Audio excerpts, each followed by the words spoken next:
from Detroit. Initially, I was hoping to really get access to the nature preserves here and the natural landscapes, something that really excited me. And went for a walk along Bateman Island, and I was really disappointed to see it. It was really saturated with litter, and it's a highly trafficked area. But I was disappointed that the community here has access to this serene sort of landscape, and it was really kind of heavy litter. So I thought it'd be a good opportunity to kind of clean up the space and then really sort of expose the community, the broader community, to this problem.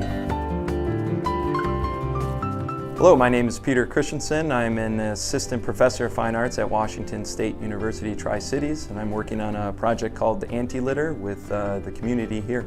The project essentially is a mapping project built around a series of community-based interventions. So what I'm doing essentially is enlisting the help of community members to map litter in specific areas around the Tri-Cities, highly trafficked areas generally.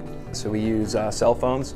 We map each piece of litter found with GPS before we pick it up, and then we pin the data on a map to kind of document the use of the space, document where particularly litter-heavy areas are prior to proper cleanup.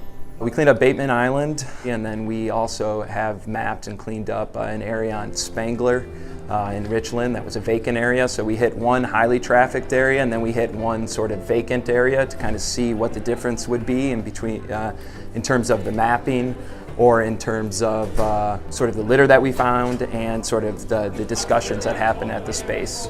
The interventions are about not only about actual cleanup. So we have cleaned probably, I would say, 60 to 70 industrial sized garbage bags worth of litter, which is quite a bit if you think about it in terms of 2 interventions.